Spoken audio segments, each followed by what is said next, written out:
antara makhluk hidup dengan komponen biotik dan abiotik. Nah, jadi komponen penyusun ekosistem disusun oleh dua komponen biotik.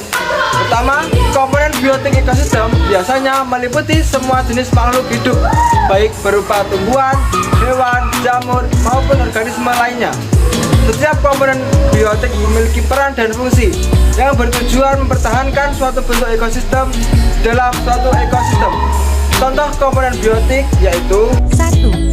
Tumbuhan hijau. Tumbuhan hijau merupakan organisme yang dapat mengubah bahan anorganik menjadi organik, sehingga termasuk organisme autotrof. Tumbuhan hijau dalam ekosistem berperan sebagai produsen. 2. Kupu-kupu.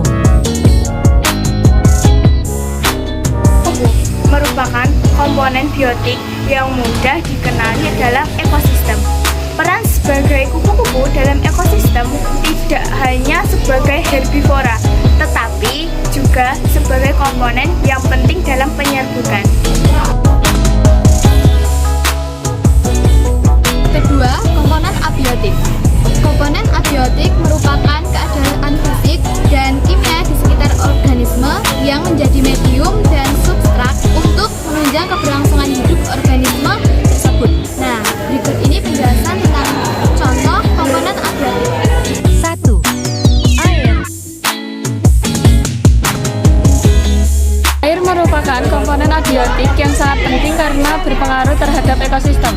Hal ini disebabkan karena air dibutuhkan untuk kelangsungan organisme sebagai zat pelarut makanan yang dimakan makhluk hidup. Selain itu, air juga diperlukan dalam fotosintesis. Adapun bagi hewan, air diperlukan untuk tempat hidupnya. 2. Udara.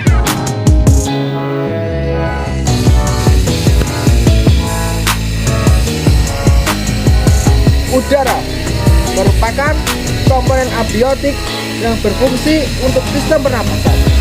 Oksigen yang kita gunakan untuk bernapas atau CO2 yang diperlukan tumbuhan untuk berfotosintesis juga berasal dari udara.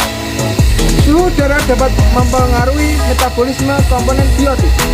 Semua makhluk hidup mempunyai batasan suhu tertentu untuk bisa bertahan hidup.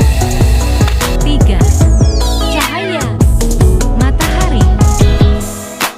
Cahaya matahari merupakan sumber energi utama semua makhluk hidup. Karena dengan adanya cahaya matahari dapat membuat makanannya sendiri.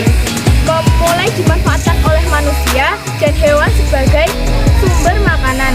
Cahaya matahari merupakan energi pertama dalam ekosistem yang berpengaruh terhadap keberadaan siang dan malam, serta suhu lingkungan. 4. Tanah. Tanah merupakan salah satu sumber daya yang berperan penting terhadap keberlangsungan hidup organisme. Tanah merupakan tempat hidup bagi organisme yang berperan tidak hanya sebagai penyedia air bagi makhluk hidup, tetapi tanah juga memiliki peran yang cukup penting dalam persebaran organisme dengan struktur fisik, pH, dan kandungan mineral yang bervariasi di dalamnya. Nah, itu tadi sedikit penjelasan tentang komponen penyusun ekosistem yang disusun dua komponen biotik dan abiotik, beserta contoh dan penjabarannya. Semoga ilmu yang kelompok kami sampaikan dapat bermanfaat bagi para pendengar ataupun penonton video ini. Terima kasih.